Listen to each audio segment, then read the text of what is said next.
നമസ്കാരം, ഞാൻ ഗോപൻ മാസ്റ്റർ.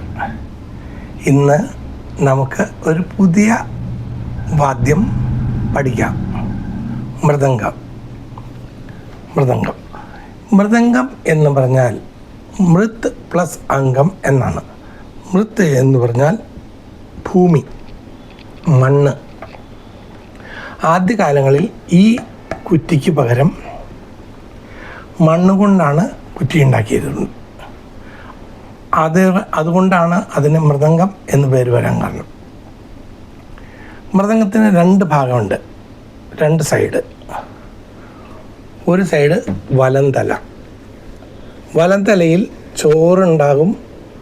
അതുകൂടാതെ മീറ്റ്, ചോറ്, മീറ്റ്, ചാപ്പ്. പിന്നെ ഇതിന് കെട്ടെന്നാണ് പറയുക, കെട്ട്. ഓക്കെ.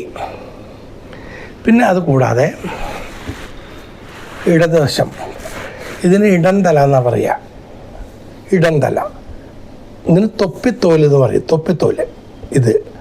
ഇതിൽ ഇങ്ങനെ ഒരു കറുത്തത് സാധനം കാണുന്നുണ്ടോ? ആദ്യകാലങ്ങളിൽ ഈ സാധനത്തിന് പകരം റവ കുഴച്ചാണ് വച്ചുകൊണ്ടിരുന്നത്. റവ കുഴച്ച് അതിന് പാകത്തിന് വച്ചുകൊണ്ടിരിക്കും. ഇപ്പോൾ മക്ക് എന്ന് പറഞ്ഞൊരു സാധനം കിട്ടാനുണ്ട്. അതാണ് ഞാനിപ്പോൾ വച്ചിരിക്കുന്നത്. ഇത് വച്ചാൽ മാത്രമാണ് ഇതിൻ്റെ തൊപ്പിയിൽ ശരിയായിട്ടുള്ള സൗണ്ട് കിട്ടുകയുള്ളൂ. പിന്നെ ഇതിൻ്റെ കുറ്റി, ഇത് പ്ലാവിൻ്റെ കുറ്റിയാണ്. പ്ലാവ് അല്ലെങ്കിൽ കണിക്കൊന്ന, അതിൻ്റെ മരങ്ങളാണ് മൃദംഗത്തിന് ഏറ്റവും നല്ലത് എന്നാണ് ഗുരുക്കന്മാരൊക്കെ പറഞ്ഞ് കേട്ടിട്ടുള്ളൂ. പള്ളിയുടെയോ അല്ലെങ്കിൽ അമ്പലത്തിൻ്റെയോ അല്ലെങ്കിൽ പുഴയുടെ ഈ ഒഴുകുന്ന വെള്ളത്തിൻ്റെ സൈഡിൽ നിൽക്കുന്ന ഏതെങ്കിലും മരം, അതായത് കണിക്കൊന്നയോ അല്ലെങ്കിൽ പ്ലാവോ, അതിൻ്റെ തായ് വേരെടുത്തിട്ട് അതിൽ മൃദംഗം പണിതാൽ അതിൻ്റെ ടോൺ നല്ല സുഖമായിരിക്കും എന്നാണ് എൻ്റെ ഗുരുക്കന്മാർ പറഞ്ഞ് കേട്ടിട്ടുള്ളത്. പണ്ട് കാലങ്ങളിൽ ഈ കുറ്റി കുളത്തിന് പകരം പോത്തിൻ്റെ തോല് ആണ്, തോലും കൊണ്ട് വള്ളി പോലെ ഉണ്ടാക്കിയിട്ട് അതിന് വാറെന്നാണ് പറയുക. ആ വാറിട്ടാണ് മൃദംഗം തബലയൊക്കെ മുറുക്കിയിരുന്നത്. ഇപ്പോൾ അത് കിട്ടാൻ ബുദ്ധിമുട്ടാണ്. അതുകൊണ്ട് കുറ്റിയും കുളത്തുമാണ് ഇപ്പോൾ എല്ലാവരും ഉപയോഗിക്കുന്നത്.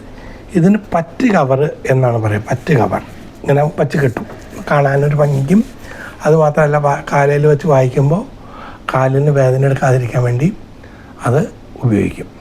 അപ്പോൾ ഇന്ന് മൃദംഗത്തിൻ്റെ ഭാഗങ്ങളും മൃദംഗത്തെക്കുറിച്ചും ഞാൻ നിങ്ങൾക്ക് ചെറിയ തോതിൽ ഒരു വിശദീകരണം തന്നു.